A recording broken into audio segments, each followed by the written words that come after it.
ఆంధ్రప్రదేశ్ తెలంగాణ రాష్ట్రాల్లో కుండపోత వర్షాలు కురుస్తున్నాయి. ఎక్కడ చూసినా వరదలు బీభత్సం సృష్టిస్తున్నాయి.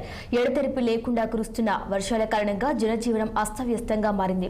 ఇక రెండు రాష్ట్రాల్లోని దాదాపు 400 గ్రామాలు నీటిలో మునిగిపోవడంతో వేలాది మంది ప్రజలు నిరాశ్రయులయ్యారు. ఇక నల్గొండ జిల్లాలో పరిస్థితి ఏ విధంగా ఉందో మా ప్రతినిధి పరమేష్ మరింత సమాచారం అందిస్తారు. పరమేష్, చెప్పండి. జిల్లాలో భారీ వర్షాలతో అయితే అతలాకుతలమైందని చెప్పుకోవచ్చు. ముఖ్యంగా సూర్యాపేట జిల్లాలో అయితే ఈ తీవ్రత కొంత ఎక్కువనే ఉందని చెప్పుకోవచ్చు.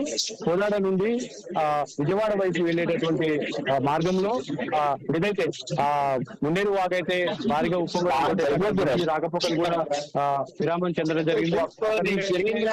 ఆంధ్ర వైపు అటు తెలంగాణ వైపు కూడా వెహికల్స్ అయితే ఇక్కడే నిలిపివేయడం జరిగింది. రోడ్ల మీదనే ఇక్కడ నుండి చెప్పేసి చేస్తున్నటువంటి పరిస్థితి కూడా ఉంది. ఇటు సూర్యాపేట నుంచి ఖమ్మం వెళ్లే రూట్ లో కూడా భారీగా వరద ప్రవాహం వస్తుండటంతో ఇక్కడ కూడా ట్రాఫిక్ జామ్ అయింది.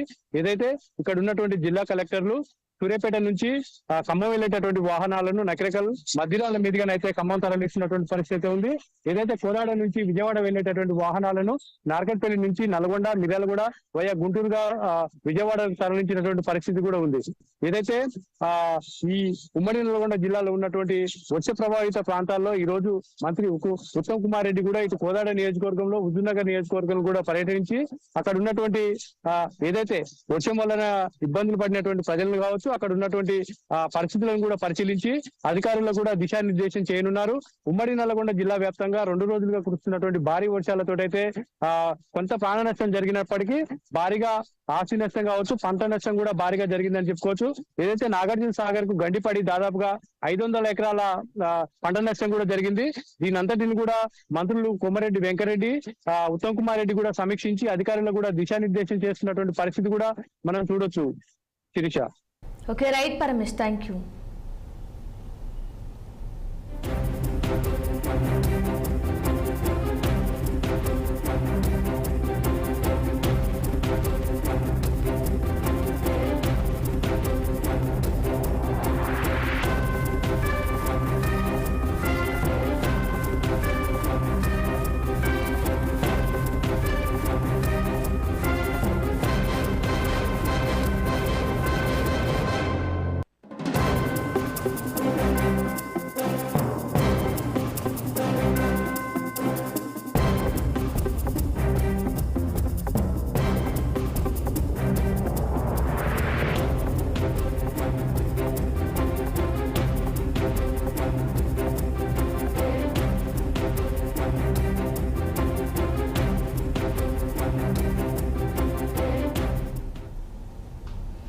ఆంధ్రప్రదేశ్ తెలంగాణ రాష్ట్రాల్లో కుండపోత వర్షాలు కురుస్తున్నాయి. ఎక్కడ చూసినా వరదలు బీభత్సం సృష్టిస్తున్నాయి. ఎడతెరిపి లేకుండా కురుస్తున్న వర్షాల కారణంగా జనజీవనం అస్తవ్యస్తంగా మారింది.